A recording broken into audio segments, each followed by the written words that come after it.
Drug trafficking as a career is fraught with occupational hazards, most notably violence, which in extreme cases can cause death. So when a father learns his wayward son has gone missing, he hopes for the best, but suspects the worst. And when the police can't find him, the father enlists the help of not one, but two psychics. Now I got a sense right away that he was gone. You're not looking for a living human being anymore, you're looking for a body, and a body can be anyone. But can anyone be absolutely certain, the police or the psychics, if the missing man is dead or alive?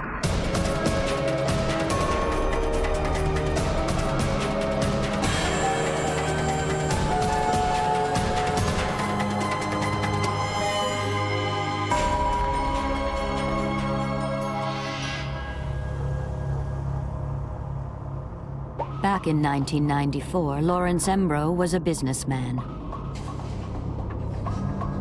He was, for all intents and purposes, an upstanding citizen, a member of the community.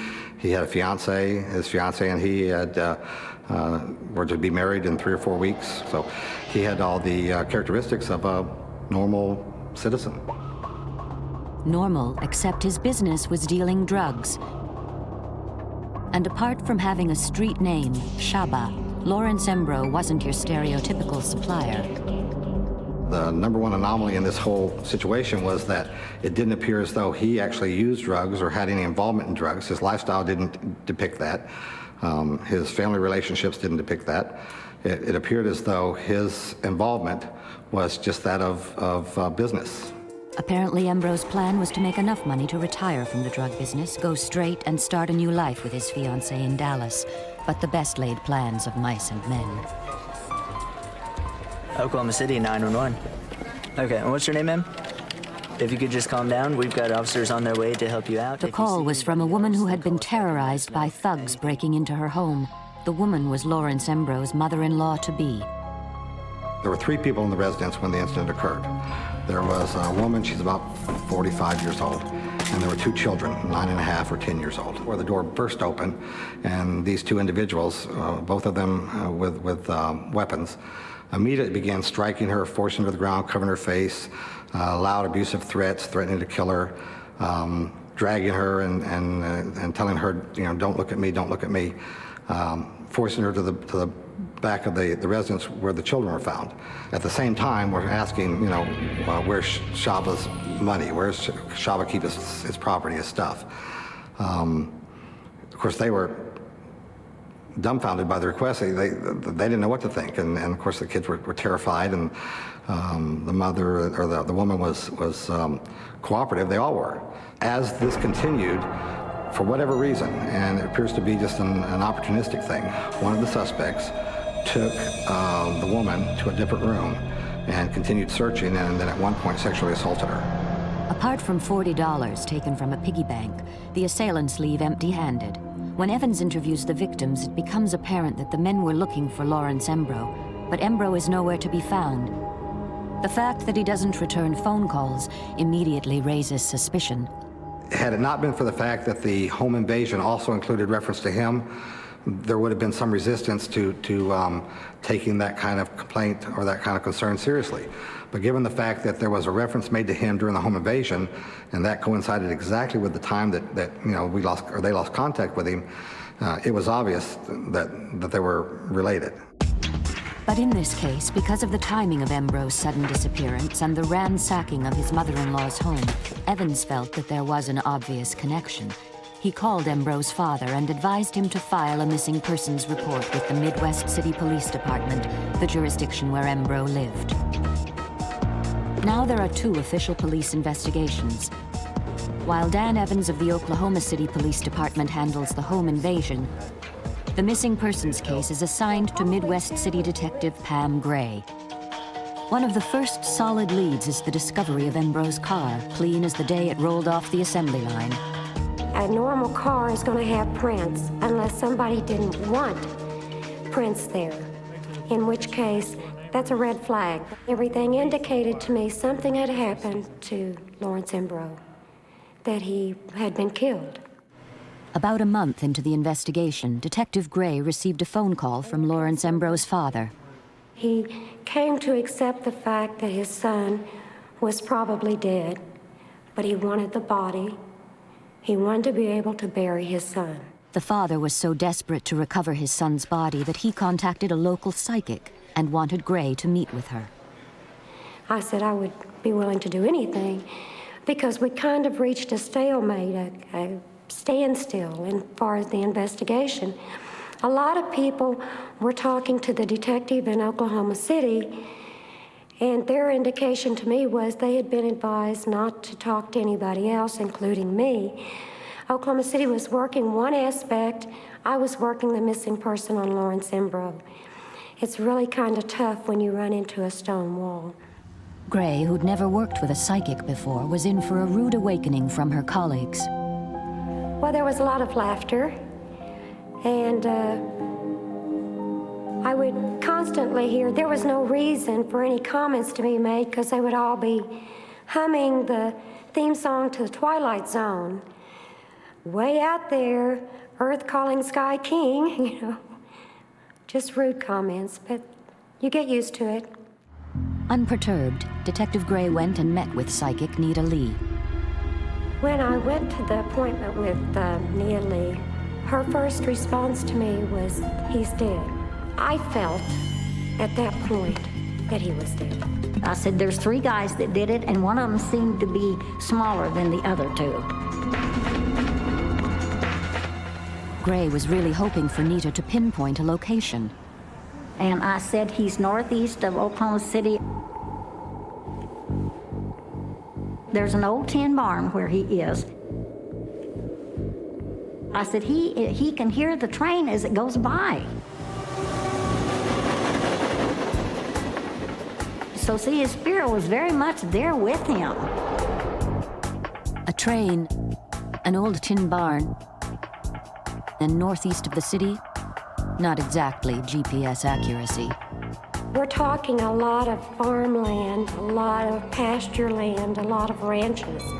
The scope that Nita Lee gave me would have been impossible to walk it. But Nita did give one other clue. She said the body was not buried. If this was true, it was in practical terms a plus. We would probably have a better chance of locating the body than if it was buried. Because if it was closer to town, somebody would start smelling it. If it's out in the field, that possibility isn't going to exist. But hopefully somebody who owns some land or wherever would come across the body. Psychic Nita Lee was able to at least narrow down the search area to the northeast of Oklahoma City. Will a second psychic's clues lead Detective Pam Gray to the exact location and bring a sense of closure to Lawrence Embro's grief-stricken family? August 1994. It's been 3 months since Lawrence Embro went missing. When psychic Nita Lee's predictions don't locate what everyone assumes to be a missing body, the father brings in another psychic, Dr. Sally Heding. My rule is that if I'm going to take a crime case, I have to work with the law enforcement agency. Sometimes, number 1 is for my protection, and number 2 is sometimes there are things that I don't think the family needs to know. They're already in pain. Sally never demands payment for her services, and with good reason. Because you're not going to always see everything. You're not going to be able to read everyone or pick up on everything. And so if you have that kind of pressure on you, wouldn't there be the fear that you'd start making up shenanigans? You know, well, I really need that money and the mortgage overdue, so maybe this time I'll just fudge a little. So when you're not, your livelihood is not contingent on it, then you aren't under that pressure. And you could say, you know what, honey, I can't help you. I don't see a thing around you. It's an absolute blank. Or you can go ahead and do a reading and say, yes, I'm getting this, this, and this. And the same thing for the law work, because all of that is pro bono. I charge nothing. And I tell them my accuracy rate has been tested to be about 80%. If I knew when I was wrong, I would never be wrong. I don't have a clue. Not a clue. Sally, who doesn't like to travel, works from the comfort of her home in California. I didn't think right off the bat that he was alive. It was a confirmation of what I already felt, what Mr. Embro had come to feel, what Nita Lee had said, and now Sally Heding was saying it. I had the sense, because there was money involved, that it was about selling drugs, and that there was a lot of anger around this money, that it was a deal that had gone wrong. Once again, Sally and Detective Gray were on the same track. Well, my thought was he hadn't got out of the drug culture, that either a drug deal had went bad, or he was involved in something else that somebody wanted to get rid of him. One of the things I saw was a blue blanket. I knew they had not buried him. I saw a blue blanket over him. In sync with Nita, the man is not buried. The blue blanket, a new and pretty specific clue. I kept being shown flashing a metal sign that said Herefords on it.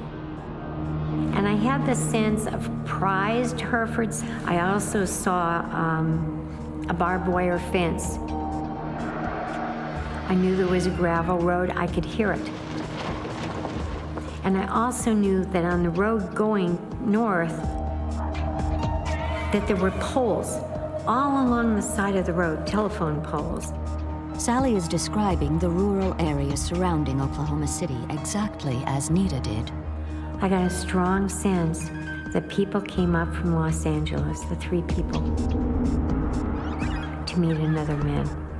I had the sense that 3 were African American, and the 4th man was mixed, and that the 3 men were brought up to do Lawrence Embro harm. Now Sally is getting all these visions while sitting in her home in California, half a continent away from the crime scene, and the only connection with Detective Pam Gray is the other end of a telephone line.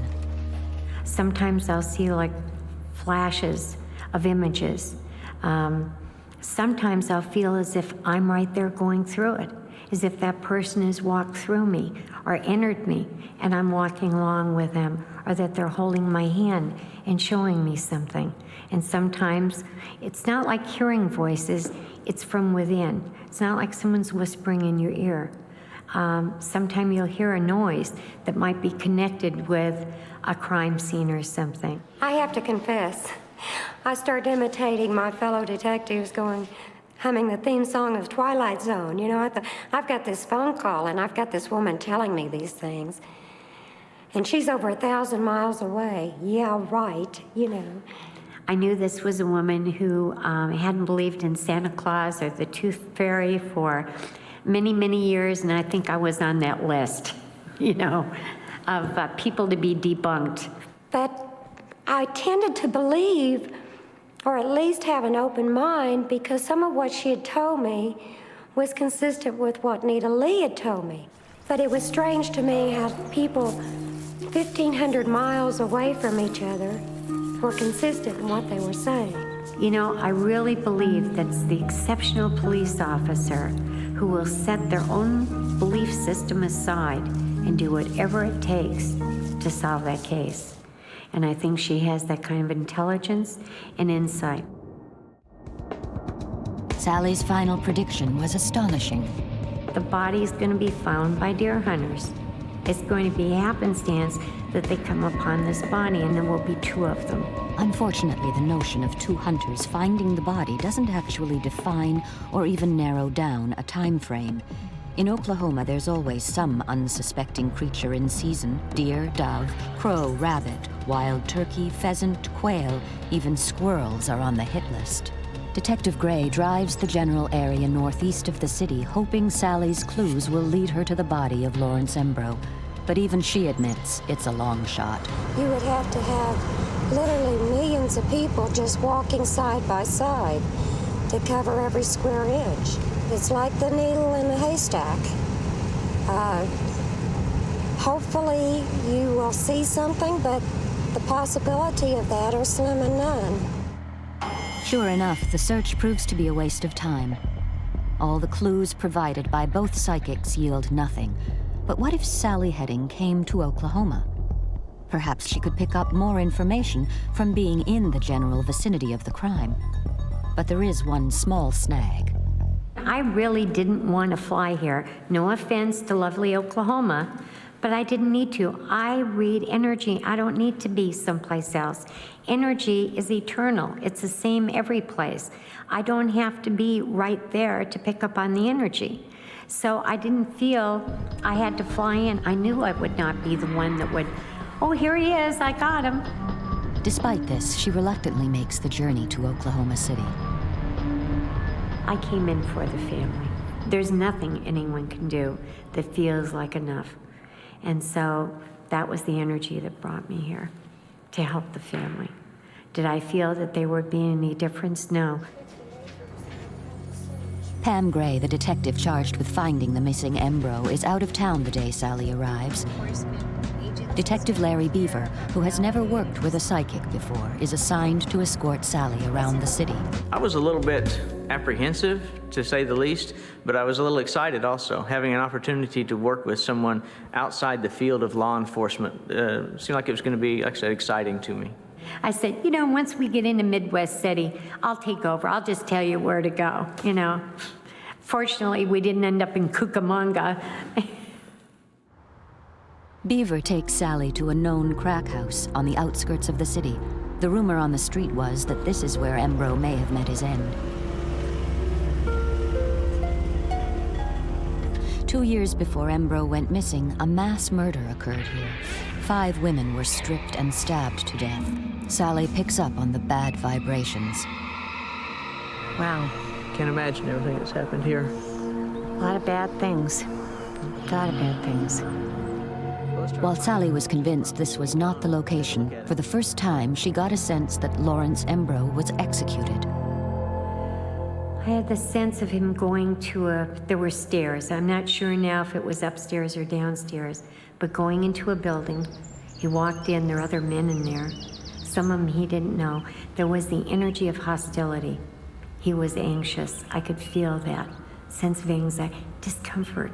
You know, I don't want to be here. Like God, I'm outnumbered. Then I had this sense of gray around his face or neck. I wasn't sure if it was duct tape or if it was rope. I wasn't sure if they put him in a trunk or a back seat. I knew that they had not driven more than 20 minutes. The cop and the psychic continued to search the area, keeping roughly within a 20-minute radius from the city. For Sally, the sense of being in the right place is almost tangible. You know, ever since we pulled up here, I've had an overwhelming sense of deja vu. And my definition of deja vu is that you're on path, you're right where you're supposed to be, doing what you're supposed to be doing, that everything is exactly the way it's supposed to be, and that's the feeling I have right now. With everything. As Sally had predicted, the visit to Oklahoma didn't produce a body. Well, when we wrapped things up at the last location, I felt a little skeptical at the time, not knowing Sally very well and not knowing what to expect. Okay, fine, yes, we didn't find the body, but we found all these signs and symbols and things that you had predicted we would find, and you're telling me now that you believe that, you know, when hunting season starts that the body will be found. I will just leave it at faith and see what happens. What Sally had done to move the case forward was to narrow down the area where she thought the body might be found. One person says something, you can kind of blow it off.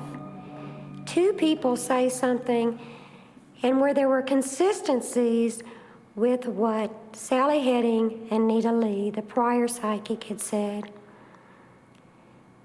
I was beginning to believe. Detective Pam Gray's newfound faith drove her to action. I contacted Lincoln County Sheriff's Office, and 2 deputies went out and rode this 450 acres of the land near where she had indicated his body was nearby. The deputies find nothing.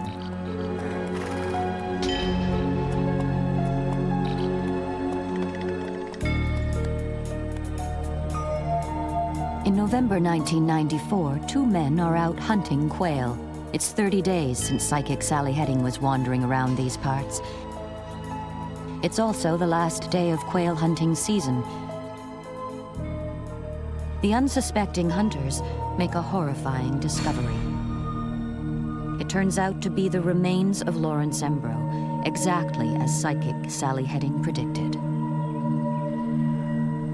The body's going to be found by deer hunters. And I said he's northeast of Oklahoma City, I One of the think. things I saw was a blue blanket. I knew they had There's not no tin buried barn where he is, and it has bright flashing a metal sign that said Hereford's on it. I said, he can hear the train as it goes by, and he could. I also saw a barbed wire fence. I knew there was a gravel road. I could hear it. Every single clue provided by both psychics, Sally Heding and Nita Lee, turned out to be right on target. All the indicators were in the vicinity of where the body was found. Detective Pam Gray was blown away. There wasn't any more teasing. There wasn't any more humming of the Twilight Zone. However, nobody wanted to come right out and say, hey, psychics are great, psychics are wonderful, you know, this is the answer. With the discovery of Embro's body, police were now dealing with a homicide. After an exhaustive investigation, detectives were able to piece together what had happened. The story was Mr. Embro gave approximately somewhere between $20,000 and $60,000 to an associate of his to go to California to pick up a load of cocaine. He reportedly bought a Lexus, went out to clubs, frequented ladies or women, and squandered all the money. To most dope dealers, they have to, or they're going to demand respect, because if they don't have it, they're not going to be able to do their work. If you don't respect them, you're not going to pay them. And a lot of dope dealers will front you dope. In other words, they'll give you the dope without the money on your word that you're going to pay them back. They only do that if they know you or if they respect you as someone in the business. If you don't have any respect on the street, whether you're a dope dealer, you're a cop, you're a doctor, or whatever, you're not going to get very far. There's no honor among thieves, but they do value respect very highly. They don't always earn it, but they value it. The gentleman with the new Lexus was Steve Gray. Embro, who naturally wanted his money back, put the squeeze on Gray. Gray called his gang member friends in LA, including a man by the name of Isaac Johnson. According to Johnson, Gray wanted Embro off his case, to do what it takes to scare him into backing off. As payment, they keep whatever money they find. However, before they get a chance to confront him, Embro makes a surprise visit to Steve Gray's girlfriend's apartment. Little does he know, the gang from LA are inside. Lawrence comes to the door, opens up his jacket, shows his gun, says he wants his money or he wants him.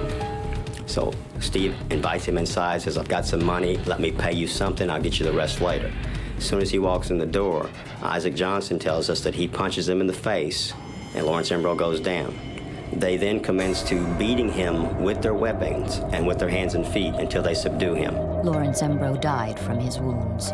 The gang wrapped his head with duct tape, placed him in a blanket, and dumped him on the outskirts of town.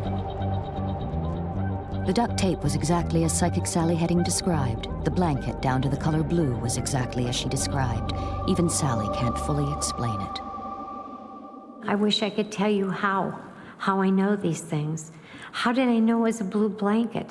You know, I mean, there are a lot of colors to pick from there. Is it a lucky guess? Do you know there are times I've really wondered that seriously? Could these be lucky guesses? Am I just doing, you know, randomly da-da-da-da-da? But it comes so quickly and so strongly, I don't believe so. The only way that I can come up with an explanation is that Lawrence was showing me where he was.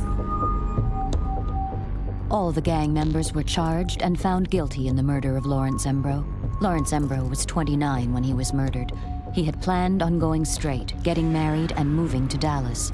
Unlike many in his trade, he wasn't a drug user. Apparently, he was simply tempted by the lure of making a quick buck, a temptation that cost him his life.